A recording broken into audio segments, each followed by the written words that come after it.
While quantizing is an important MIDI editing tool, there are others available to edit and improve MIDI performances. Let's take a look at how to transpose MIDI notes and how to edit note duration.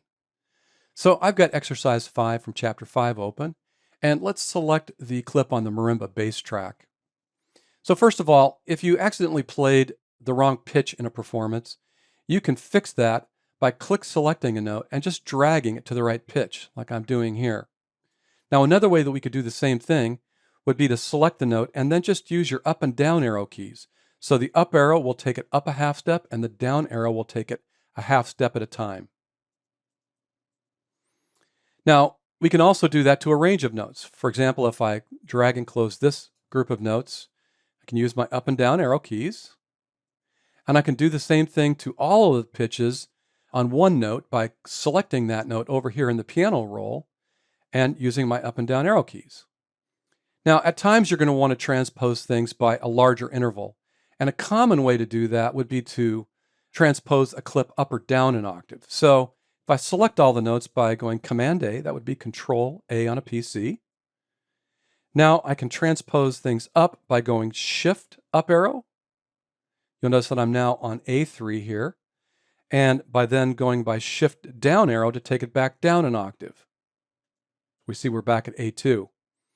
Now, another way that we can transpose notes by larger intervals is to use the transpose field over here on the Notes tab. So you can click and you can drag in this field, or you can indicate this by typing a pitch. Now, what we're reading here is telling us that the bottom note in the clip is D2 and the top note is B2. So if you click in this field and you type, let's say A2, we're indicating that we want the bottom pitch in that group of notes to be A2, and then it's going to transpose everything else accordingly. So I'll hit my return key, and now it tells me that the bottom note is A2, going up to the top note of F sharp 3, and that is plus 7 half steps from the original range. So if I double click that, it'll take it back down. And now if I want to transpose this by indicating where I want the top pitch to be, I can click in that field and type minus, and then the note that I want to be the top pitch, and hitting my return key.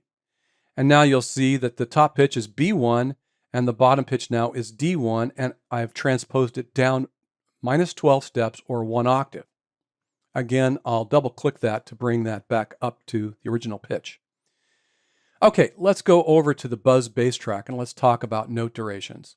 So here we're looking at a bass line that the notes are actually, looks like they've been played short and there's some gaps here, and I actually wanted this to be very connected. So you can extend note durations by hovering your cursor over the end of a note, and then when you see the trim cursor shape, you can click and you can drag to extend the note duration.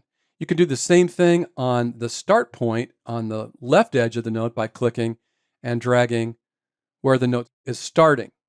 Now we can do the same thing to a group of notes by selecting them all, and then hovering your mouse over the end of the note and clicking and dragging. And if you want to override the grid while you're doing this, note that you can hold down your Command key if you're on a Mac or the Control key if you're on a PC while you click and drag. Now notice when I do that, I'm actually seeing a dotted line which indicates the grid's overridden. Now, for some reason, it's actually snapping. So let me do that again.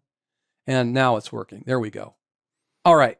So when you have a performance where you want all of the notes to be connected, the easiest way to actually do this is just to go over on the Notes tab and go down and click the legato button.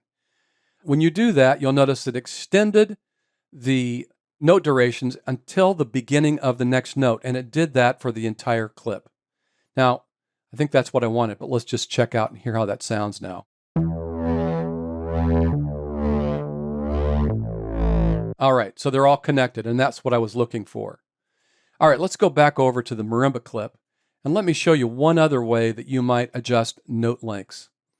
So here what I want to do is I want to set all the note lengths to be the same thing. And I've got some that are longer, and I've got some that are way too short. Check it out.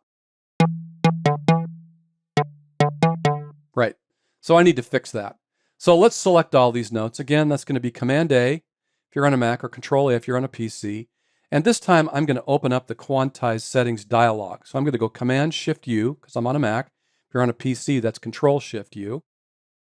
And now I'm going to choose a value that I want to quantize the note ends to. So I'm going to set that to a 16th note.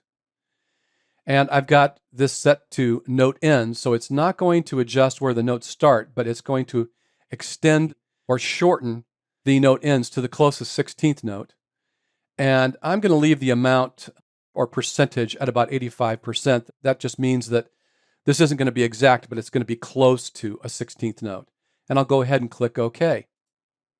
And now we can see these are all about the same length. So now we know how to fix simple pitch problems, transpose groups of notes, and edit MIDI note durations. Check out the next video where we'll look at editing MIDI note velocities, creating velocity ranges, and introducing the element of chance.